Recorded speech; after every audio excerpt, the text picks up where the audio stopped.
আসসালামু আলাইকুম সবাই, কেমন আছেন সবাই? আশা করছি সবাই ভালো আছেন। আলহামদুলিল্লাহ আমরা সবাই ভালো আছি। নতুন আরেকটি ভিডিও শুরু করতে যাচ্ছি। আশা করছি ভিডিওটি দেখতে আপনাদের কাছে ভালো লাগবে। আজকে রাতে থেকে ভিডিওটা শুরু করছি। তো এখানে হচ্ছে যে আমাদের একটা তাক এসেছে, আসলে প্লেট বাটি রাখার জন্য আর কি একটা তাক। আগে এখানে যেটা ছিল ওইটা সরিয়ে এখন হচ্ছে যে এই নতুনটা রেখেছি। আর ভাইয়া হচ্ছে যে সিরাতের বাবা ওনারা মিলে আর কি একসাথে এটা ফিক্সড করছিল। তো আগেরটা একটু ছোট ছিল, ওটার মধ্যে আসলে সব কিছু অনেক প্লেট বাটি একসাথে জায়গা হতো না, যার জন্য আর কি এখন একটু বড় দেখে এটা নিয়েছি। আর এটা আমার কাছে খুবই সুন্দর লেগেছে। এখানে নিচে হচ্ছে যে পানি ঝরে যাওয়ার জন্য একটা সিস্টেম ছিল, এটা আমি একটু সামনের দিকে মানে দিয়ে রেখেছি যাতে নিচে যখন প্লেট বাটি রাখবো পানিগুলো পড়লে এটা সরাসরি হচ্ছে যে বেসিনের মধ্যে গিয়ে সিঙ্কের মধ্যে আর কি গিয়ে পড়বে। তো এখানে হচ্ছে যে প্লেট বাটি ছুরি থেকে শুরু করে চামচ, ছোট ছোট বাটি, পিস বা হচ্ছে যে কাপ টাপ গ্লাস সব কিছু আর কি ইজিলি রাখা যাবে, ইউজের যেগুলো আর কি আমরা যেগুলো ইউজ করি। তো এখানে রেখে দিলাম। আর এখানে হচ্ছে যে দুইটা পাতিলও অর্ডার করেছিলাম, পাতিলগুলোও চলে এসছে। আমি একটা ভিডিওতে বলেছিলাম যে আমরা এখন হচ্ছে যে সব কিছু আর কি স্টিলের পাতিলে রান্না করতে চেষ্টা করছি। আসলে স্টিলের পাতিলে রান্না করা আর কি খুব ভালো, স্বাস্থ্যের জন্য ভালো, এমনিতেও ভালো।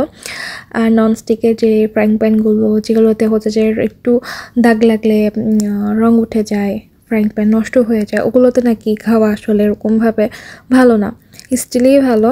তো এটার জন্য আর কি এখন এই পাতিলগুলো নতুন অর্ডার করেছি, যদিও এগুলো হতে যে রেগুলার ইউজ করব না, মাঝে মধ্যে হয়তো ইউজ করা হবে। এখানে সিরাতকে হচ্ছে যে আমি একটু খাওয়ানোর চেষ্টা করছিলাম। ওর চোখ মুখ দেখে হয়তো বুঝতে পারছেন ওর আসলে 2 দিন থেকেই এত বেশি জ্বর এসেছে, মানে কি বলবো। এই তো কিছুদিন আগে কি 1 মাস 1.5 মাস আগে ওর একবার ঠান্ডা লেগেছিল। মানে মেয়েটার ঠান্ডা লাগলে হচ্ছে যে পুরো একদম মানে ওর দুষ্টুমি অ্যাক্টিভিটি বা যেগুলো করে আর কি সবসময় সব কিছুই বন্ধ হয়ে যায়, একদম নিরিবিলি হয়ে যায়। তো আজকে একটু মোটামুটি আলহামদুলিল্লাহ ভালো আছে। আর বাচ্চাদের অসুখ হওয়া মানে তো হচ্ছে যে কিছু খেতে চায় না, কোনো কিছু মানে খাওয়াতে পারে না, জোর করে হয়তো একটু খাওয়ায় বা হচ্ছে যে খাওয়ানোর পরেও হচ্ছে যে একদম লাস্টে দিয়ে একটু খাওয়াতে গেলেও বাকিটুকু বমি করে ফেলে দেবে। তো এখানে ওকে আমি ওর পানির বোতল ওর হাতে দিয়ে রেখেছিলাম, এটা একটু একটু খাচ্ছে, আমিও মানে ওর খাওয়ানোর জন্য চেষ্টা করছিলাম। তো এদিকে আমি হচ্ছে যে রান্নাবান্না যেগুলো করেছিলাম ওগুলো হচ্ছে যে আমি টেবিলে সব কিছু নিয়ে রেখেছি। আর সিরাতকে ওইদিকে আমি ঘুম পাড়িয়ে দিয়েছিলাম। তো আমার সামনে এখন আমি সবসময় ক্যামেরাটা রেখে দিই। আমি যখন কাজ করি আমি সবসময় ওকে চোখে চোখে রাখি যে কখন মানে যখন ঘুমে থাকে আর কি, যে কখন উঠলো কী করলো, আমার চোখ সবসময় ওর দিকেই থাকে। সবসময় চোখে চোখে রাখি তার মানে এটাও না যে একদম মানে কাজ না করে ওকে চোখে চোখে রাখা, মানে এটা কথার কথা আর কি। আসলে ও মানে ওর ঘুম এত পরিমাণে পাতলা, একটু সাউন্ড হলে কোনো কিছু সাউন্ড হলেই মানে উঠে যাবে, উঠে বসে থাকবে, এত পাতলা। আমি যখন ও ঘুমে থাকে কাজ করি আমি কি আস্তে আস্তে মানে আমার কাজ করতে হয়, কাজ করতেও তখন বিরক্ত লাগে, আস্তে আস্তে তো কোনো কিছু করা যায় না আসলে। তো তারপরও আর বাসায় যেহেতু কেউ থাকে না, উঠে গেলেও দেখা যায় যে ওর পিছনে পিছনে থাকতে হয়, ওকে দেখে রাখতে হয়, ওকে খাওয়াতে হয়, ওর সাথে খেলতে হয়। আবার ও দেখা যায় যে একটু হয়তো নিজে নিজে খেলাধুলা করবে, একটু টিভি দেখবে, আবার ঘুরে ফিরে ওই আমার কাছে হচ্ছে যে রান্নাঘরে এসে আমার পা ধরে বসে থাকবে, আমার রান্নাঘরের ড্রয়ারগুলো খুলবে, এরকমটাই করে আর কি। তো ওকে ঘুম পাড়িয়ে আমি হচ্ছে যে এটা ছিল পরের দিন। আমি পরের দিন হচ্ছে যে দুপুরের দিকে রান্নাবান্নার আয়োজন করছিলাম। তো ওকে আমি আবার হচ্ছে যে মানে ঘুম পাড়িয়ে দিয়েছি। তো যাই হোক, এখানে কথা বলতে বলতে আমি মোটামুটি অনেক কাজই করে ফেলেছি। তো আমি হচ্ছে যে এখানে দেখতেই পেয়েছেন যে মাছ ভাজি করেছিলাম, তারপর হচ্ছে যে বেগুন ভাজি করছিলাম। আর এখানে আমি মাছ ভাজি করেছি যে এই শাকগুলো দিয়ে মাছ দিয়ে আমি হাতে মাখাবো। আর এই শাকগুলো হচ্ছে যে চাইনিজ দোকান থেকে আনা। এই শাকগুলো অনেক মজা হয় চিংড়ি মাছ দিয়ে, মসুর ডাল দিয়ে বা মুগ ডাল দিয়ে রান্না করলেও যেরকম অনেক মজা হয়, আবার হচ্ছে যে মাছ দিয়ে, পেঁয়াজ দিয়ে, শুকনো মরিচ দিয়ে কিন্তু হাতে মাখালেও অনেক অনেক মজা হয়।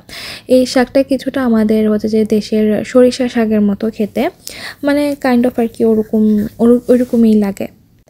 এখানে আমি ঝিঙ্গেও বের করেছি মাছ দিয়ে রান্না করার জন্য।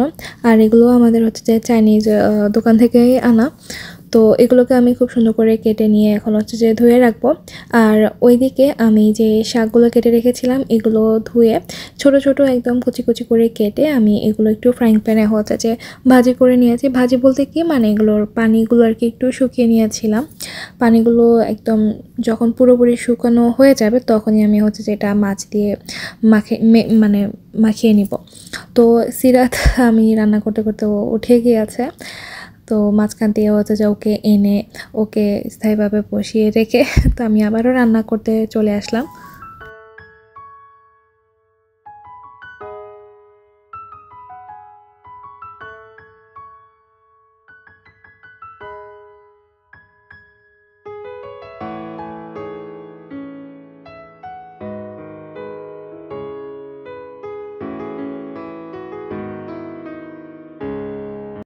এই যে উঠে গিয়েছে।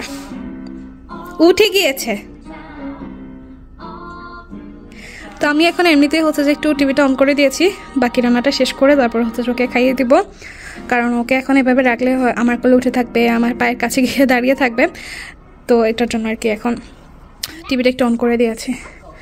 আর বাইরে এই যে ভীষণ ঠান্ডা, ভীষণ ভালোই লাগছে। সব কিছু একদম সাদা হয়ে আছে, খুবই সুন্দর লাগছে।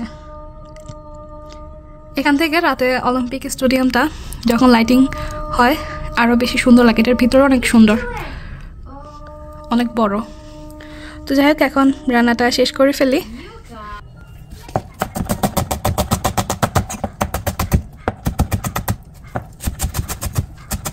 কোনো কিছুর সাথে ভর্তা, চাটনি, সালাদ এগুলোর সাথে আসলে লাল পেঁয়াজটাই ভালো লাগে। আমাদের এখানে তো বেশিরভাগ সাদা পেঁয়াজগুলোই আমরা ব্যবহার করি, কিন্তু মাঝে মাঝে দেখা যায় যে আমার হাজব্যান্ড উনি লাল পেঁয়াজগুলো নিয়ে আসেন।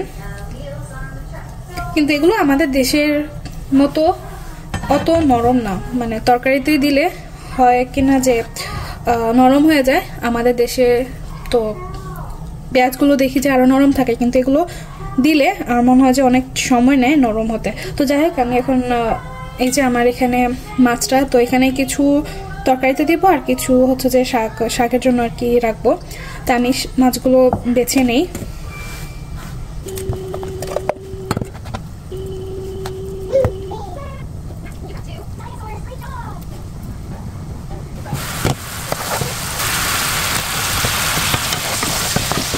আমাদের বাসায় কেউ তরকারির মাছ খেতে চায় না, তাই পেটি ছোট মাছ অল্প মাছ দিয়েছি, বেশি দেয়নি, কারণ এগুলো পরে না হয় পালানো যাবে। কেউই খেতে চায় না তরকারির মাছ। মাছ যদি আমাদের নোয়াখালী স্টাইলের যদি কি বলে এটাকে মরিচ খোলার মতো দেই তাহলে হয়তো খাওয়া হয়, আর নয়তো দো পেঁয়াজও করলে কড়া ভাজি করে আর কি ওভাবে করলে, আর নয়তো এমনিতে খাওয়া হয় না। তো এখানে আমি মাছ বেছে নিয়েছি আর আমার পেঁয়াজও আগে থেকেই কেটে নিয়েছি। আর এখানে শুকনো মরিচগুলো আমার আগেরই করা, এগুলো আমি হচ্ছে যে আগেই হচ্ছে যে ভেজে এরকম একটা বক্সে করে রেখে দেই, যখন তখন আর কি এরকম ইউজ করা যায়। আর প্রায় সময় এরকম ভর্তা টর্তা যেহেতু করা হয় তো লাগে আমি বেশি করে ভেজে হচ্ছে যে এরকম বক্সে রেখে দেই। তো এই তো আমি এখন শুকনো মরিচকে ভালোভাবে হাত দিয়ে মাখিয়ে নিচ্ছি। আমার আসলে ওরকম গ্লাভস টাভস কিছুই পরি না, ভালো করে পরে হ্যান্ড ওয়াশ করে নিলেই হয়ে যায়। অনেকেই দেখি গ্লাভস পরে ইউজ করে, বাট আমার কাছে মানে একটা আলাদা একটা মনে হয় যে হ্যাঁ গ্লাভস পরো, গ্লাভস খোলো। আমার কাছে এমনিতে আর কি ইউজ টু হাত দিয়ে সবসময় মাখাতে অভ্যস্ত হয়ে গিয়েছি। তো পরে হতে যে ভালো করে আর কি একটু হ্যান্ড ওয়াশ করে নিলেই হয়ে যায়, অত কোনো আমি প্রবলেম দেখি না বা আমার হয় না। তো এখন হচ্ছে যে আমি এই শাকগুলো দিয়ে সব কিছু একসাথে খুব ভালোভাবে মাখিয়ে নিয়েছিলাম, আর একটু সরিষার তেলও দিয়েছি। এই তো এই মাছ বাছার সময় মানে কাটা দেখে দেখে এত সুন্দর করে বেছেছি, কিন্তু মাখার পরে দেখি মানে যখন মাখছিলাম আর কি তখনও কিন্তু দুই একটা কাটা ভিতরে রয়ে গিয়েছিল, আর হাতেও কিন্তু লাগছিল কাটাগুলো। তো যাই হোক এখন সব কিছু ভালোভাবে মাখিয়ে আমি রেখে দেব। মাখার পর আমি লবণ দেখার জন্য একটু খেয়ে দেখেছি যে সব কিছু ঠিকঠাক আছে কি না। তো প্রথমবার খেয়ে আমার কাছে ভালো লাগাতে আমি আরেকবারও টেস্ট করেছি। তো যাই হোক, শাকটা তো মাখানো হয়ে গেছে, মাছ দিয়ে শাক দিয়ে মাখানোটা। আর এদিকে হচ্ছে যে আমি মুগ ডাল দিয়ে হচ্ছে যে ঝিঙ্গা দিয়ে আর মাছ দিয়ে রান্না করব। ঝিঙ্গার সাথে মুগ ডাল আমার কাছে খুবই মজা লাগে। ঝিঙ্গা এরকম খালি শুধু শুধু আর কি আমার কাছে ভেবে খেতে ভালো লাগে না। আমার কাছে ঝিঙ্গার সাথে একটু মুগ ডাল আর দিলেও ভালো লাগে। তো আমি সিরাতের জন্য এখানে একটু ভাত আর মাছ নিয়েছিলাম চেষ্টা করানোর জন্য। আসলে ওর অসুখ এটা জ্বর ঠান্ডা হওয়ার পর থেকে ও আর হচ্ছে সেরকম ভাত মুখেই নিতে চায় না। ওর সামনে দিয়ে রাখলে হয়তো একটু ওর মতো করে ও একটা একটা করে মুখে দিবে, খাবে। কিন্তু মাশাআল্লাহ অসুখ হওয়ার আগে ওকে আমি যখন ভাত খেতাম ওকে আমার সাথে খাওয়াতাম, 2-3 লোকমা ও তো নিত। কিন্তু আমার কাছে এখন খুবই মন খারাপ লাগছে যে কি করে যে ভাত খাওয়ার অভ্যাস করব। হ্যাঁ জানি পরে আস্তে ধীরে আস্তে আস্তে হয়তো হবে। তো যাই হোক, আমি এখানে একটু নিয়েছিলাম ঠিকই, কিন্তু ও কিন্তু একটুও খায়নি। ওর সামনে আমি যখন দিয়ে রেখেছি ও একটা একটা করে খাচ্ছিল। এরপর হচ্ছে যে বাটি থেকে নিয়ে নিয়ে আবার নিচে ফেলছে। তো যাই হোক, এখন রান্না বান্নার পরে তো ধোয়া আর অনেক কিছু একসাথে বের হয়। তো এখন যেগুলো ধোয়ার বের হয়েছে এগুলো ধুয়ে টুয়ে সব কিছু ক্লিন টিন করে নিব। যাক, ফাইনালি আমার রান্না বান্নাও শেষ, ধোয়া পালাও শেষ হয়ে গেছে, এখানে ক্লিন টিন করাও শেষ। তো লাস্টে হচ্ছে যে সব কিছু মুছে টুছে একদম একটু রেস্ট করব। আর হচ্ছে যে রেস্ট কি আসলে খাওয়া খাবো আর কি, এখন খাওয়া খেতে হবে। আমি হচ্ছে যে রান্না শেষ করে আমার সাথে সাথে খাওয়া খেতে হয়। দুপুরের রান্নাটা শেষ করে আমি আর ওয়েট করতে পারি না, আমি শেষ করে কখন আমি খেতে বসবো শুধু এই অপেক্ষায় থাকি।